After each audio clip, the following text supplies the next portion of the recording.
Good evening. I am Kyle Thompson, And I'm Craig Blanton. and this is Apex News Above the Noise. Tonight, we're taking a deeper look at where Kentucky is growing and where it is falling behind. A major legal twist involving former Governor Matt Bevin, a farm-to-school bill now on the books, a Scott County distillery project that's turned into both a foreclosure and a criminal case. Craig, rising tensions overseas have another Iranian missile after another Iranian missile was intercepted before reaching Turkey. And finally, a powerful story that is making mine and your hearts very, very happy, Craig. And Yes, it is. we'll talk about all that. Stick around with us tonight. And we will go ahead and start out with the first story of the night. Craig, a new county by county census that has come out. Census estimates are painting a clear picture for Kentucky. Kentucky is growing, but it is not growing evenly. According to the latest estimates reflected in Kentucky reporting and the Kentucky State Data Center resources, the state's population reached 4,606,864 people in 2025, up about 0.5%, about half a percent total from 4,584,000 in 2024. Now, over the 5-year period from April 2020 to July 2025, Kentucky has added 100,577 people, a gain of about 2.2%. And Craig, when you break those numbers down, the pattern gets a little more interesting because growth is being driven by specific pockets of the state, especially urban and suburban counties, while large parts of rural Kentucky are actually falling behind and have seen some negative growth and loss of people. The latest county estimates and follow-up reporting show southeastern Kentucky still shedding population, with losses especially pronounced along the Kentucky-Virginia border. From 2024 to 2025, 39 counties actually lost population.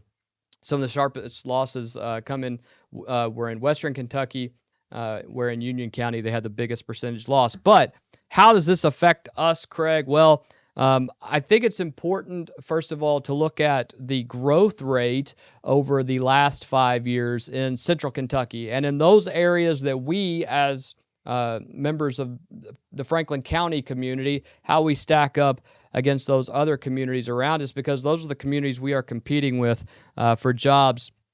As you can see from this chart, there are no real surprises here, Craig. Most notably, Scott County had 8.91%, almost 9% growth over the 5-year period. Ending in 2025. That is very impressive. Not a surprise, I don't think, by anybody. Shelby County, you can see there, is almost at 7% growth. Maybe a surprise to some people, Spencer County, which is just to our west, at 6.39%. Jessamine County, which is growing relatively quickly, and another county that is about our size. Obviously, they're closer to Lexington, but we are closer to Shelby County and right in the middle of Louisville and Lexington. Anderson County, our neighbor, Anderson County is at 4.4% growth. Woodford County is at 2.8% growth. And here's the thing that I think we need to talk about, Craig. Franklin County from 2020 to 2025 only grew 1.71%, about 0.35% growth year over year. Craig, your thoughts? Or just 900 people. 900 people total in 5 years. Right. And this, looking at the data, we know why. It's there's no jobs here, no jobs being created. We just had recently the one out there off Duncan Road at the Tierney property. Correct. And but I looked up our demographics the other day. Like 50 and above is half the county. That's shockingly high. Extremely high. And then below, and you got to add in just anecdotally from people I know that got young children, and mine also, and yours soon to be. We'll see where yours go. As soon as mine got out of college, gone. Son moved to Lebanon, daughter moved to Shelbyville. Now my son's working in Georgetown. Another friend of mine, all three of his boys work outside of Franklin County. I mean, I've talked to many people at the restaurant. Their children, as soon as they get out of high school or college, they're gone. So you take that on to my age group, which is above 50, and we're dying off. Obviously, that's just nature. And then we got our 18-year-olds, 18 to 22-year-olds moving away from Frankfurt. What's going to happen to the town by 2040 when we're having such, and even if we went back to 2000 to now, it's not gone up, much. And I know the No, census projects out to, I've looked at 2040. I think you found 2050 data now that is this is still just minimal yeah, growth, yeah, minimal. and this is some of the shocking data that you'll see here. This is out of the Yeah, University of Louisville as well, the Kentucky State Data Center. They are projecting by 2050, just 25 years from now. A lot of folks who are watching this show, you're still going to be around at this time. In 25 years, they are predicting that Scott County will have 102,000 people isn't that as amazing? its population. It is astounding, to be honest with you. Uh, Between Scott County and Warren County, where Bowling Green is, those are the fastest growing areas. Shelby County is going to be up to 68,000 people. Spencer County, you can see, while it's a small area, is still growing faster. They predict that by 2050, Franklin County is only going to add 2,500 people in another Yeah. 25 years. That is disheartening, to say the least. Well, in Shelby County, just with the growth that they're going and all the companies they're bringing in, all the building that they're doing on the west side of Shelby County, that 68,000 seems kind of low to me. Yeah, and it could actually grow. This was done at the end of last year based upon the growth, but as we know, Shelby County just announced $2 billion projects Yeah, when it comes to economic development. So we'll have to see where that goes. The other interesting thing about these numbers, Craig, is that it is not driven simply by a high birth rate. In fact, Franklin County, we'll just throw this out there, had one of the lowest birth rates across the state. But across statewide, the most important part of the whole thing is Kentucky had 274,520 births from 2020 to 2025, but they had 293,120 deaths, meaning that the state had roughly negative. 18,600 more deaths than births. So if the population is increasing, that means that people are moving and are carrying those numbers. And I'll tell you this, the numbers that they showed here is that international migration added 81,789 people to Kentucky over that 5-year period, and a domestic migration of only 35,818. Your thoughts? Well, obviously, part of the deal is Texas, Tennessee, Florida, Utah, maybe a couple other states got zero state tax. You talked about the population loss in Eastern Kentucky. I bet Southeastern Kentucky, a lot of those folks have moved to Tennessee. It's We got fair. companies from California and New York moving to Tennessee, Florida, and Texas. They're going to lose congressional seats because so much population is leaving. And I every time I see these legislators at our restaurants, I say, man, get that 3.5% down to zero. We're missing out on so many companies that are wanting to relocate. Nashville, we got a friend down in Nashville, and he texts me all the time the new businesses that are moving here. I mean, In-N-Out Burgers, the most recent one that I've heard. Right. They're a California company. They, I Not no don't even, longer. They are no yeah, longer a yeah, California they're going company. nationwide. So they Yeah. spending $125 million on a new corporate headquarters. That's just the headquarters. So Right. I don't know, Blue Oval failed, but I think they're trying to revive it up into possibly still battery manufacturing, but factory sized batteries versus car batteries. I'm not Right. sure on that. I know there was a plant in Simpsonville that was going to do that, but I don't know if it fell through or not. Those big white buildings Right. when you drive on, well, and they're building another one on the right side behind the flea market. There's another one going up, another giant building. So I we're, I we're do not think recruiting, and I think it's hurting because of our state tax and all these others going to zero. well before as before too long, we're going to have Brad Thomas on here, our economic Guru. expert. He is the Yeah. guru. I mean, this is a guy that goes to Davos to talk to people, and people don't even know Right. he lives right here in In Frankfurt. Frankfurt. Uh, Yeah. and he's an expert on this. We need to have him on to discuss these issues with us. We need, obviously, looking at these numbers, Craig, we know that we need growth in Frankfort and Franklin County. We hope this new development on the west side works, but those are not the jobs that we need. We need high paying jobs. So it was important that we have the new data center or whatever is going to go on the west side of Hey, town. it's Yeah, called the Franklin Anderson Commerce and Technology Park. right. So whatever ends up going there, whatever entity ends up going there, we're going to need those high paying jobs. And with the news that we broke last week with Senator Williams, I think this is going to be the exact time we have to start focusing on technology as the means by which Frankfort can potentially succeed. Otherwise, factory jobs are gone. We don't have any other options. And the bottom line, Craig, is Kentucky is becoming a tale truly of two regions, one growing and connected in central Kentucky and in specific areas of western Golden Kentucky. Triangle. Yeah, and the other is shrinking. It's aging and it's struggling to keep up.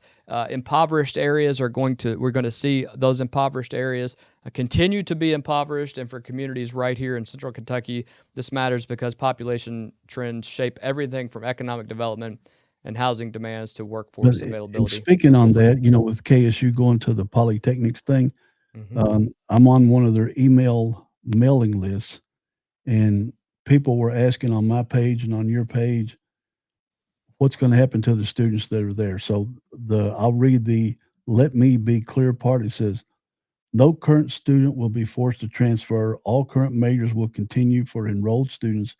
We are not becoming a community college or two-year institution. We will have more than 1,000 students. Our band, athletics, student organization, fraternities, and sororities will remain, and our HBCU culture remains central to who we are." I was asked that just today at lunch I about was this. I was asked it as I was leaving. You and I had a meeting this afternoon, and as I was leaving the office, somebody stopped. One of my employees, Yeah. and my good friends, Odell, asked me that same question.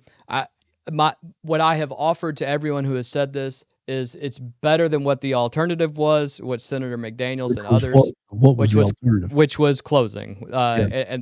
and there was no middle ground. I mean, they were closing at the end of this fiscal year, and this is a lifeline.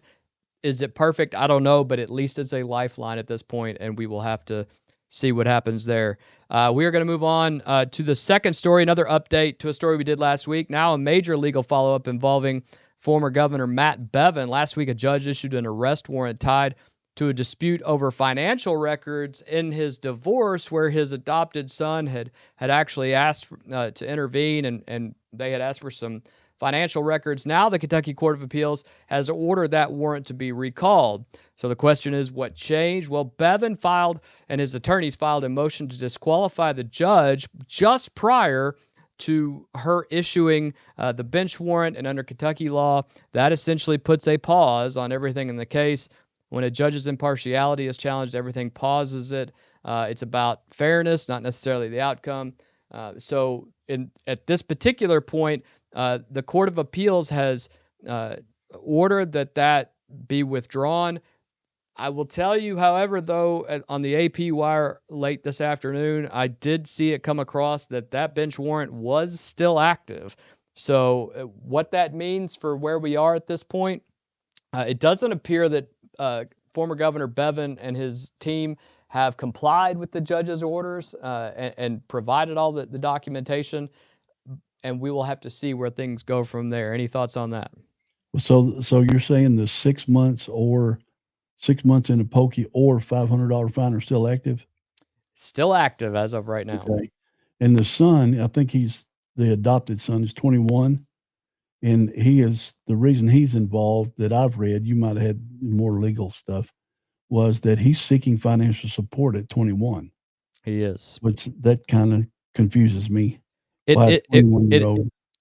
it would be a unique aspect, but even they haven't even gotten to that aspect of the case yet, whether he would be entitled to it or not. They've simply demanded discovery, demanded that he has answer the call, if you will, what the court allows, and he just simply hasn't done that. And so he's either going to have to answer it now that the Court of Appeals has stepped in and said that it has to be withdrawn. I don't think he's, just like I said the very first time, I never thought he's actually going to serve any time in jail, but it does add another level of weirdness to the Matt Bevin saga that we all lived through for 4 years and Right. then afterwards.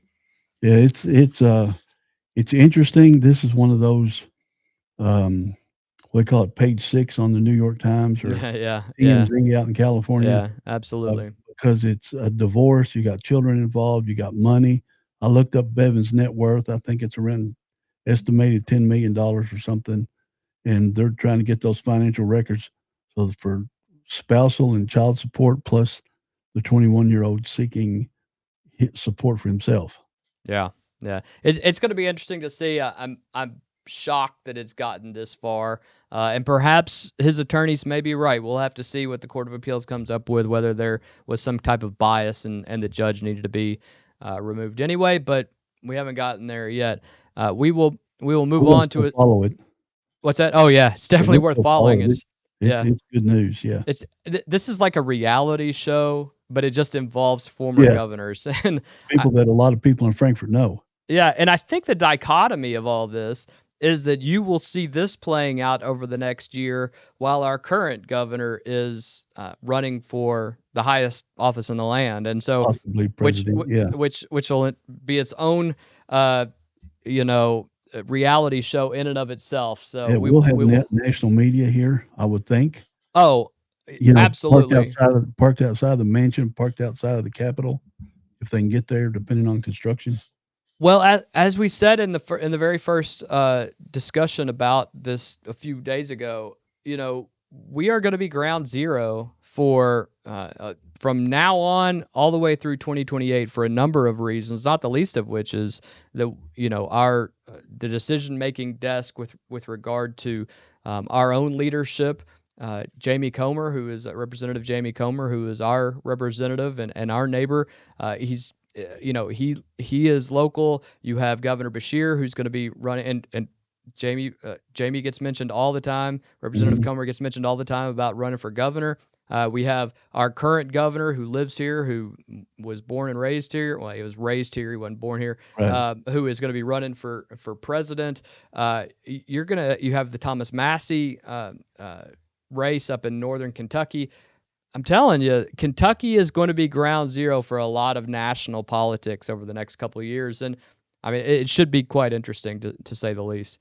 Yeah, there's millions and millions of outside Democrat dollars going to Thomas Massey for some reason. I think more than 50% of his donations are from Democrats from across the country. Well, we can get into that on another day, but I think the reason is, and I think you'll agree with me, is that Democrats in the House want Thomas Massey there because they want a foil to President Trump's issues, if you will. Correct, for lack of a better term. Moving on to our third story of the night, a Kentucky bill aimed at putting more Kentucky-grown food into Kentucky schools has now cleared the legislative process and has been signed into law. Senate Bill 5 allows local school boards and school districts participating in the USDA child nutrition programs to purchase Kentucky-grown agricultural products and local products in accordance with federal law, and it creates more flexibility by exempting those purchases from certain state procurement requirements. The bill was signed by Governor Andy Beshear on March 27th and included an emergency clause, meaning it has taken effect, Craig, immediately. Yeah. I'll say this. The practical point of this is supporters say schools have had trouble buying local products because the procurement rules can favor large vendors and make direct local purchases harder to pull off.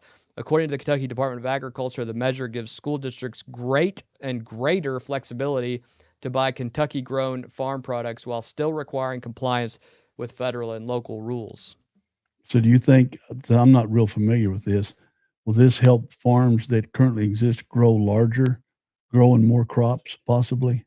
Well, it will at least allow them to meet the school needs and use the products that they have immediately. A lot of The procurement process, I can say this from just what I do on a daily basis. The procurement process to get any type of state contract or award is arduous, to say the least.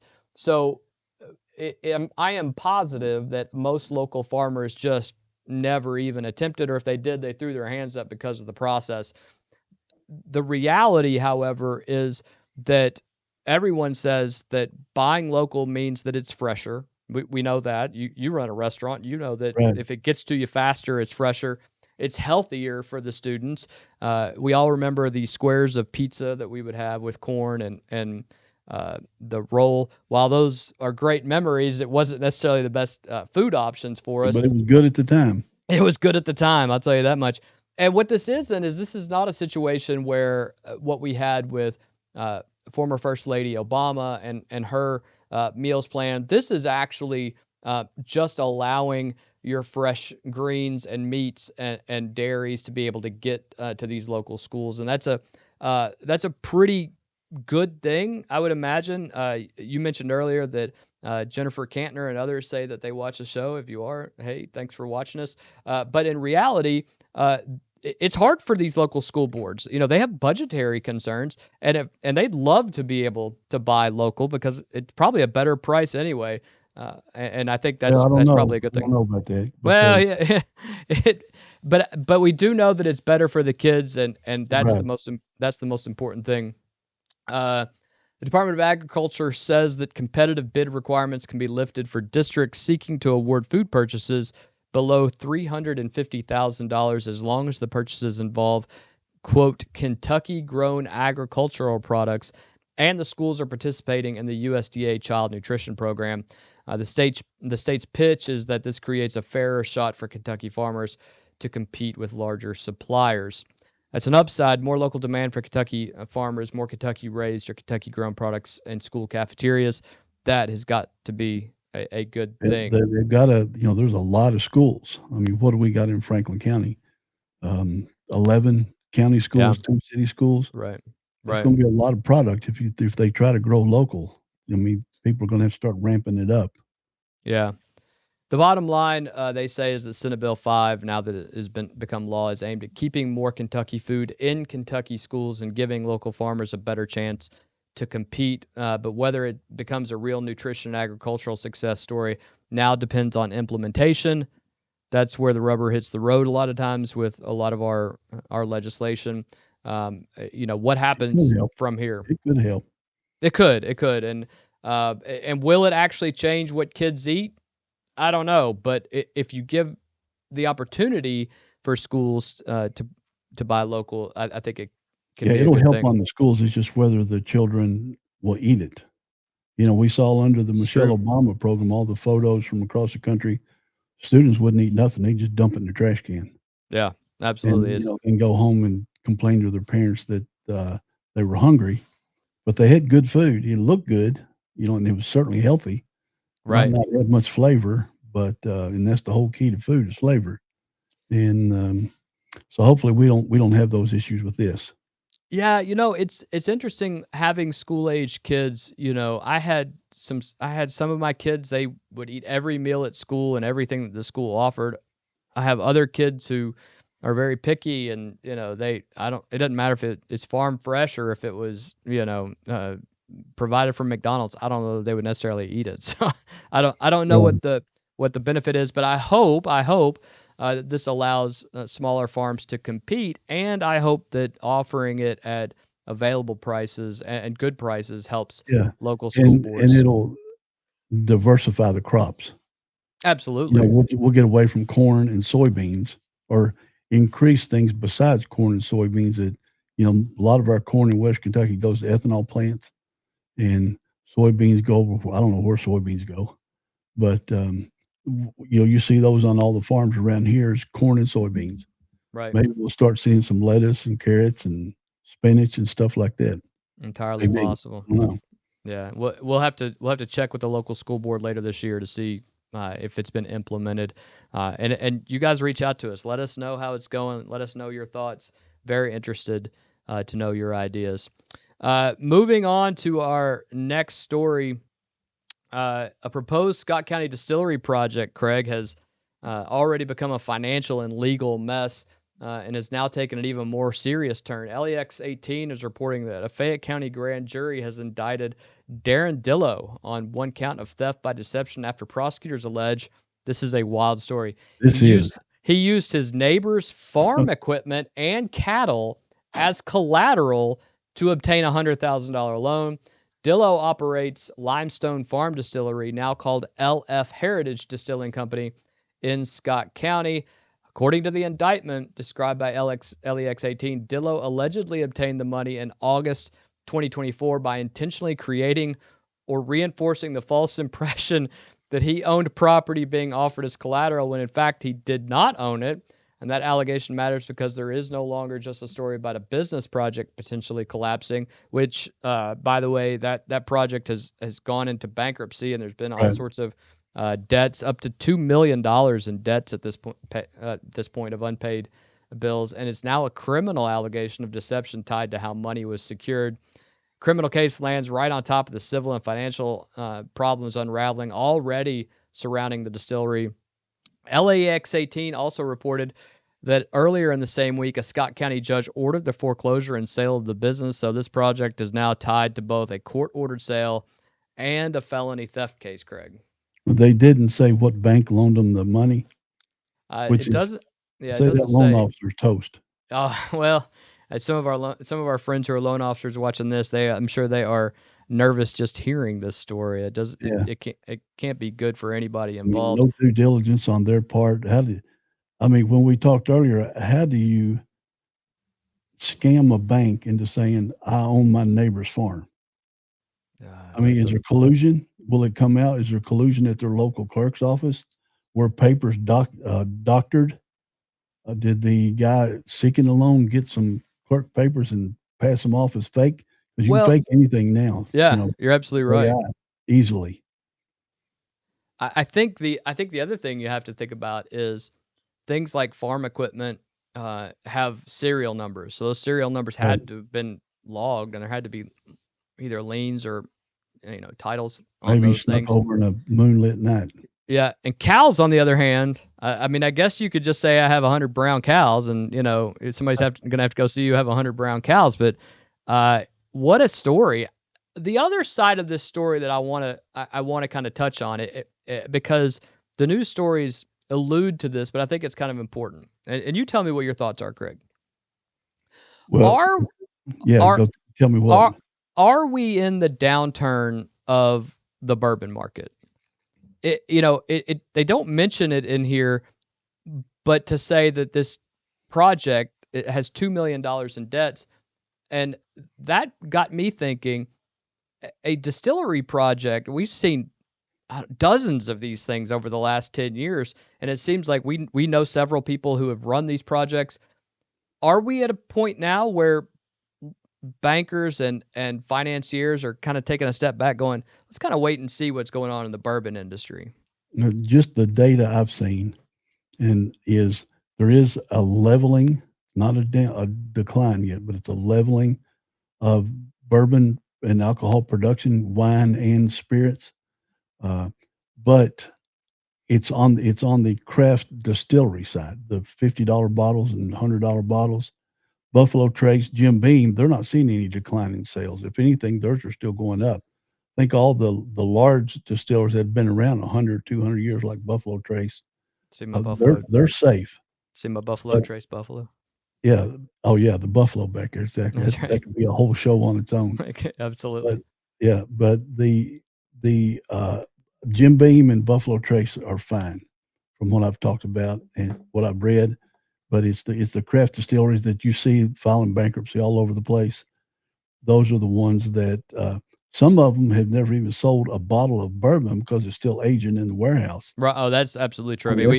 That's terrible. We're seeing that with Castle and Key and some others that smartly went out and made some other products that they could get on the market quickly that didn't take 5, vodka, 8, 10 years vodka and gin and those things. And so I think Frankfurt's Buffalo Trace and Jim Beam bottling facility, I think they're safe, but it's the craft distilleries across Kentucky that will they'll be the first ones to close.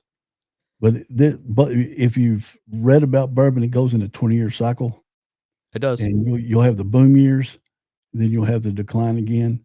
But Buffalo Trace and Jim Beam are, I think I read, I know I read it. I don't know if it's still true or not.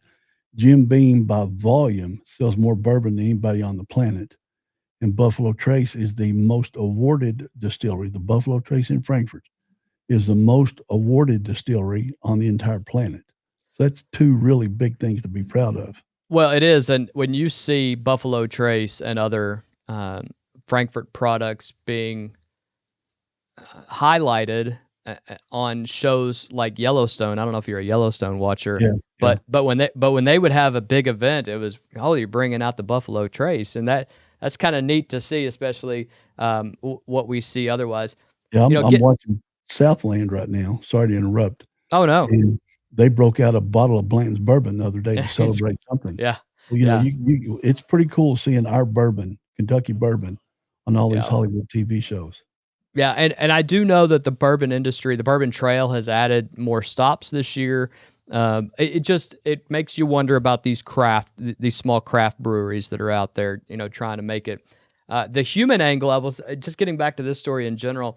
The human angle here is what really makes the story hit. Scott County farmer William McIntosh told LEX18 the farm used as an alleged collateral belongs to his family, not the Dillos, and he said his family only found out after the loan went into default and the property was on the verge of being seized. Can you imagine? McIntosh said they were filling out the paperwork when he called me. They were actually filling out the paperwork on the foreclosure to his family's farm that he owns. It is not even in the same location that this guy owns. Somehow it made it on there. Let me ask this lawyer question then. Sure. Because you see those commercials on TV where they tell you to protect your property and buy this insurance on it. Could he actually lose his farm, or would he have to prove fraud on the other person that falsified his title and made the bank loan? The interesting thing about those types of cases versus this, where you're talking about personal property that's collateral versus I'm talking about people's homes, right? Title on their homes. Stuff. Yeah. Absolutely. That actually happens a lot. It doesn't happen a lot in rural areas, but we're starting to see it a little bit more. You have people filing these deeds of transfer over and faking signatures. There are lots of companies out there that say, have your insurance ready and things. The good thing about that is if there's ever a foreclosure in a small town, most of the people know the people who live in small towns. They go, oh, the Jensen's farm or Kyle's house, right? They go, oh, Kyle owns that house. That's not, and it's easy to show that there was fraud. If you're in a larger market, if you're in Detroit, or if you're in Chicago, or if you're in even Cincinnati, Lexington, Louisville, it's much easier for fraud to work because that's when somebody can use the volume of amounts of property that's out there to work against individuals. If you have one of those programs, one of those debt monitoring programs to watch that. Title. That's not a terrible thing to have these days. I think some places they wrap it into your credit card monitoring and everything else. It's not a terrible thing to have. Obviously, we are not sponsored by anybody. We're not selling a product. Right. But as you get older, you become more vulnerable. And if you do own your home, there is nothing in the world that is more important than maybe spending $100 a year to protect that. And this reminded me of something. I believe our Franklin County Clerk's office has protection, and because I'm thinking now that I signed up for it, as soon as I saw it out, that does some kind of protection on your title. You're notified if anything touches it. I believe I'd have to refresh my memory on it, but I signed up for it pretty quick. I'm gonna make sure I signed up for it, and on our next show, maybe I'll have the links. Do that. That would be great. And maybe Jeff Hancock, who I saw Friday night out with his daughter Polly. It was great to see them. Maybe we'll get Jeff on here. He can tell us what they can do. Also, I've tried to get Will Rhodes to commit to coming on here as well. He's a busy man as well. Yeah.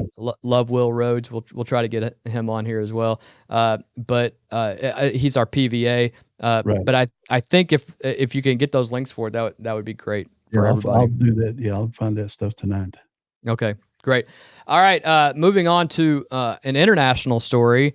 This one is making the rounds on all of the news stories. It's a major international story. Reuters reports that Turkey said on Monday a ballistic missile fired from Iran entered Turkish airspace and was shot down by NATO defenses, marking the fourth such incident since the outbreak of the U.S.-Israeli war on Iran. NATO confirmed the incident as well, stating that they did protect a NATO member, and any missile heading toward or into Turkish airspace is not just a Turkey problem; it becomes a NATO problem. Reuters reported that Right. Turkey did not specify the missile's intended target, but both Incirlik Air Base, I probably pronounced that wrong. If I am, I'm terribly sorry. And the NATO-operated Kurasilk Air Radar Station are key allied sites in the country and are part of the reason these incidents are being watched so closely. I'm not good at my Turkish names. I'll start working on those as well. Yeah. So, But Craig, it's your thoughts on this this? this is while some NATO countries are denying U.S. help or U.S. Flyover in their airspace or the Mm-hmm. use of American military bases that we've paid for in their countries. Um, it, Iran's now bombed, I think that makes 14 or 15 different countries that they've randomly shot missiles at. I don't know why they're doing it. I think it's just the last act of desperation. But, Trump keeps saying if something happens where Iran launches missiles into Europe, which that we know from last week that they have the capability to reach as far north as Oslo, Norway, and Great Britain, uh, Paris, France, just about anywhere in Europe with those 2,500-mile ballistic missiles that nobody knew they had when they What launched on Diego Diego Garcia. Garcia? Right, Yeah. right. So you point them north, you can hit Oslo, Norway, London, England, Paris, France, anywhere in Germany, of course, anywhere in Italy, Poland. So if Iran, they keep this stuff up, then there's going to be decisions made. Nobody's helping us open up the Strait of Hormuz, us being the United States. And they keep saying, Great Britain says it's not our war. We're not going to get involved. Spain said it today. Germany said it. The new AfD party, the right wing party in Germany, they want all American soldiers out of Germany, close down all American air bases. And we got Ramstein, which everybody knows about it. And um, NATO's about to, well, in trying to be judicious here. Many of the foreign leaders in NATO have said the United States is more than 50% of NATO.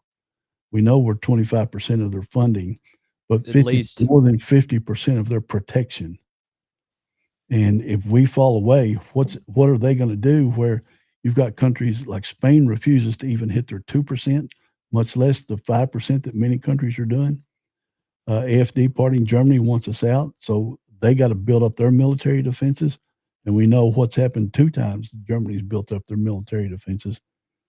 So, Well, I think there's a couple things to take into consideration. Number one, NATO does a lot of talking until rubber hits the road, and mm, I think that's very typical. I'll harken back to the Greenland issue. NATO isn't going to do this. NATO isn't going to do that until President Trump and others said, and this is not a partisan aspect. I'm just telling no, you what we right, know. Until they got into a room and simply said, "This is what we're gonna do." And there's a lot of posturing for some reason that happens on social media and in the news, but when it's very similar with Germany and Denmark and others. When they get in a room, they're always ready to deal. But to me, it's all politics.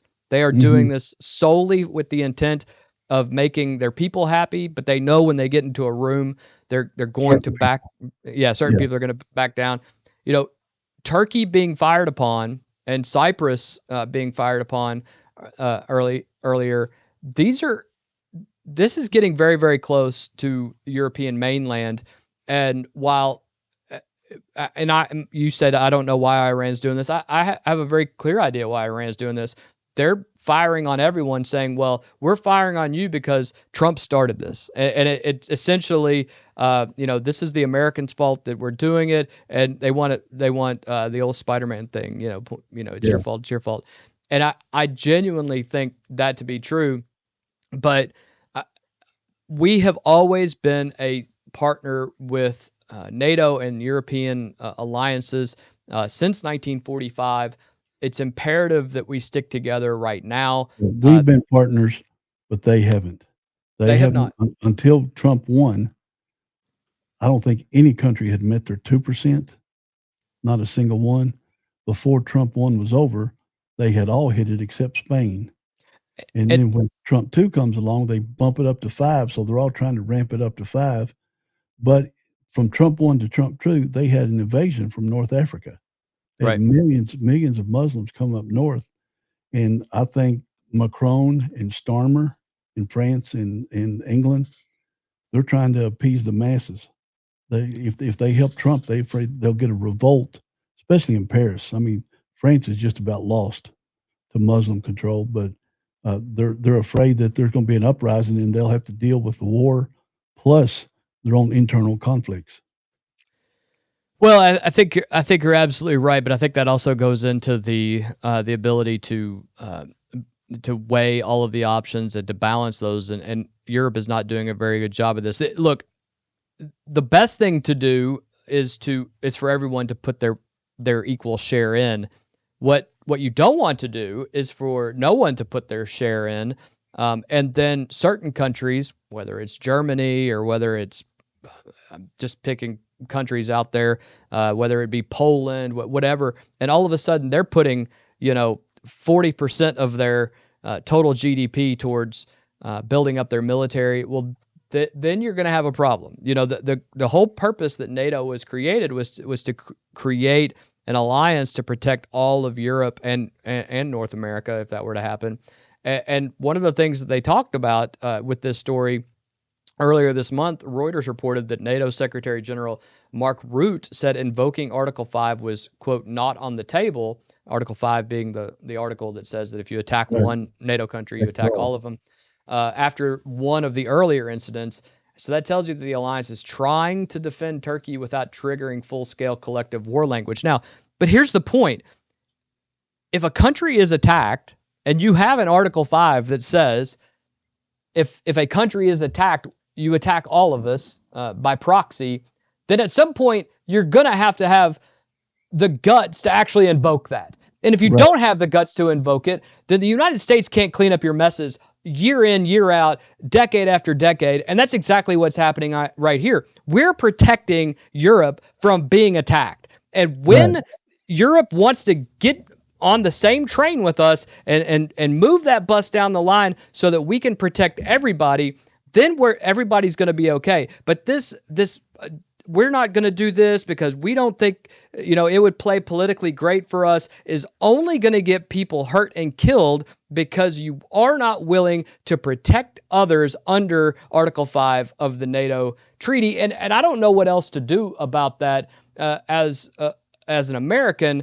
And I don't know what our leadership is supposed to do about that because there's a purpose that NATO was created. And if somebody lobs a missile at you and in your treaty it says, if you throw a missile at us and you're attacking one of our countries, you're attacking all of us, and you go, we're not going to invoke that right now, then I We're don't know not what going the to purpose. participate. I Yeah. don't I don't know what the purpose of the whole treaty is to begin with. Yeah. Spain they're the obstinate one right now.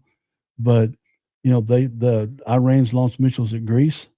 So Greece is a small island. But if you know about Jane's Defense, the website that Right. does all the military stuff, if you look at the 31 countries in NATO and their military status, especially Canada, you'd think Canada would have a good military.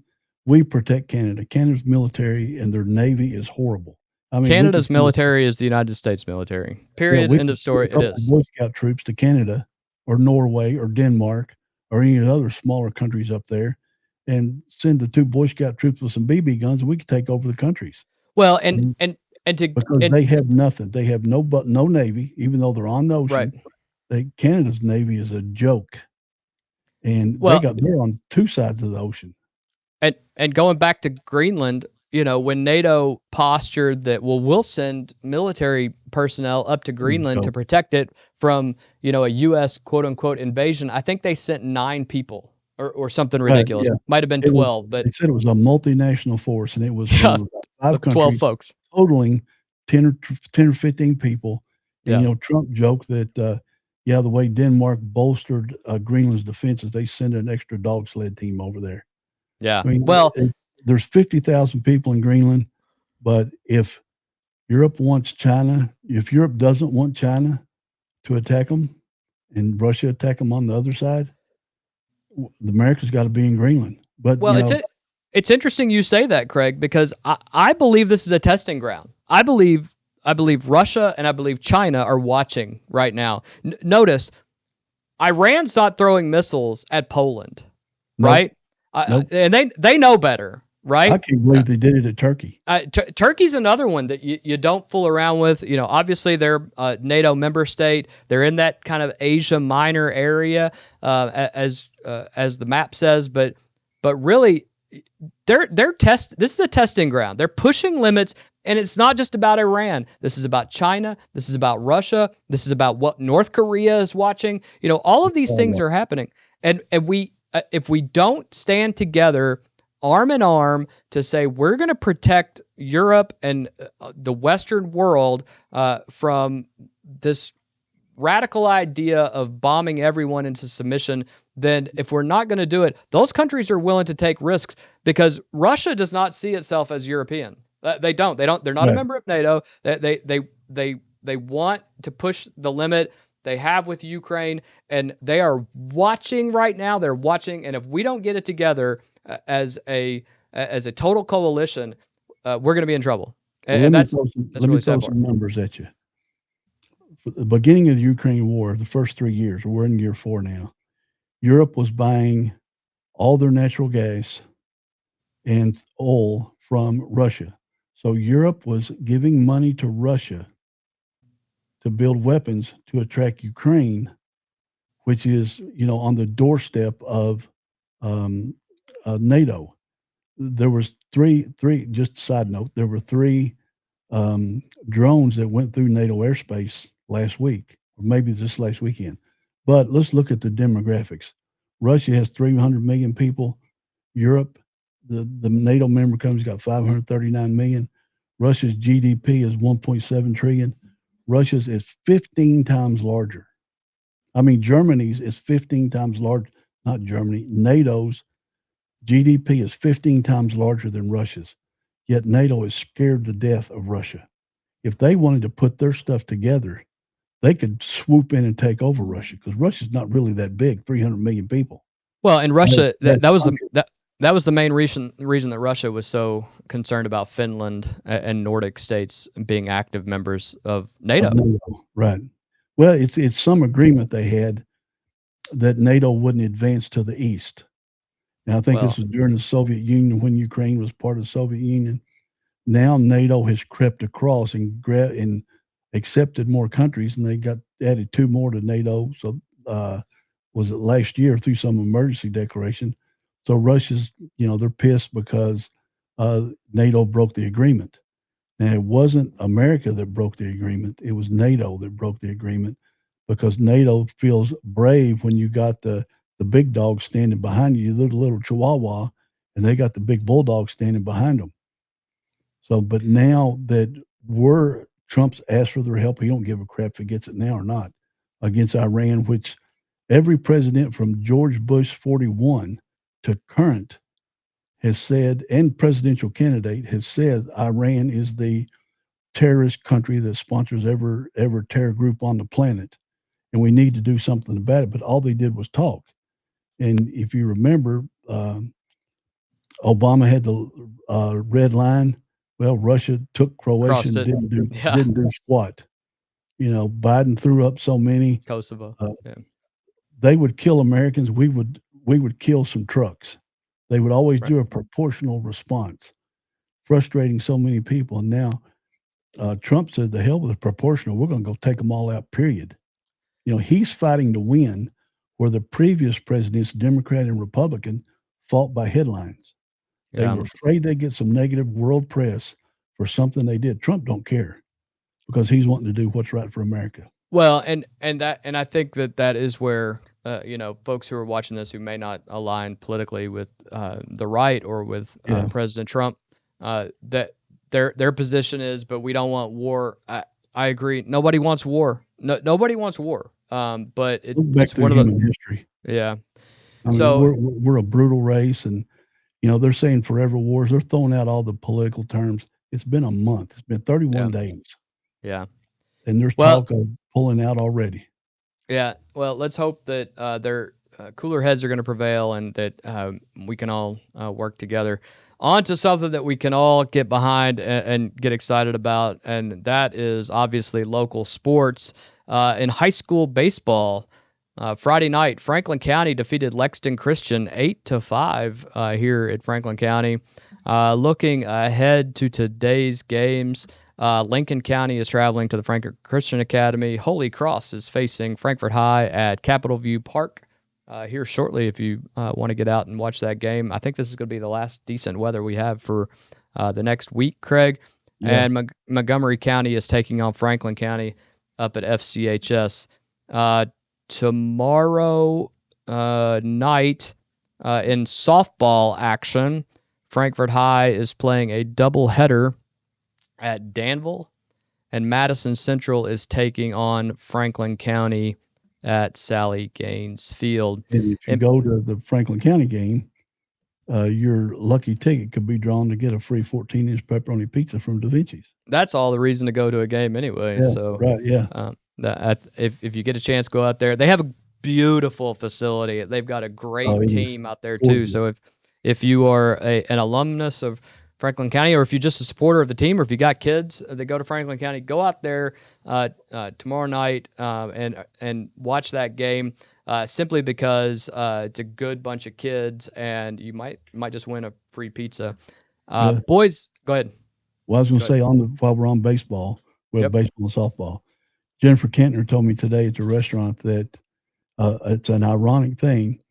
The Franklin County baseball coach played baseball at Western Hills. The Western Hills baseball coach played baseball at Franklin County. Yeah.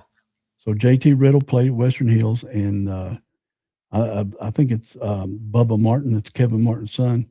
Bubba played at Franklin County. So it's right. A neat little tidbit. Yeah. It makes the games a lot more interesting when you think about that rivalry. Right. Moving on to this last weekend in boys volleyball. Well, a lot of you may not know that we have boys volleyball at the local high schools, and we have one of the best boys volleyball teams in the state. This last weekend, Frederick Douglass came to Frankfort to play in the Franktown Showdown, the 2026 Franktown Showdown, and Western Hills sent them packing with a 2-1 victory, giving them the championship of that. Now, let me tell you a little bit more about Western Hills. They're coached by our friend Mark Wallace, a great guy. They are currently ranked 8th in the state, and they are off to a 9-2 start. So Mark's got them going as well. Boys volleyball has started to really take off. I'll actually tell you this: in pool play, Western Hills and Franklin County boys actually tied 1-1. You only play 2 games in pool play, and Franklin County tied them. So we've got a couple of decent boys volleyball teams here in town. Mark's got his team off to a great start. Congratulations to them for winning their tournament this weekend. Look for them to really do some damage. And here's a photo of him with his team. There's Mark with the guys. Great guys. His wife's a retired band director out there. Yep. They went to school. Their kids went to school with mine, with my daughter. at Western Hills, and they're just. And Mark has sold 3 different properties of ours over the Yep. years, so he's been our go-to real estate agent. Local real estate agent, as well as Yeah, the head coach of the. and then we're But getting some family photos by his wife. Our children got us a family photo package, yep. and we're going to take advantage of that once the weather clears up. Well, that is congratulations to them. Great job. And that is going to take us to our feel good story of the day, Craig, which It's just awesome. It's awesome. absolutely warms my heart. Me too. To all of you folks out there, for some unknown reason that still like Duke, this one's for you as well. This comes to us by way of the Yukon Huskies. Get it into Boozer, back for Saar, ahead, Boozer, that ball deflected and stolen by Boom. It's good! We're point 3! Yukon! For all of us who have lived through the years, each of our hearts, I lost my voice yelling and screaming at that game. That was quite exciting. It was spectacular. It surely was. Well, if you have enjoyed the podcast, if you enjoy catching us every day at 5 p.m., make sure that you like, share, and subscribe to the Apex News Above the Noise podcast. I am Kyle. This is Craig. We will catch you guys tomorrow at 5 p.m. Thanks for joining us, everybody. Have a great night.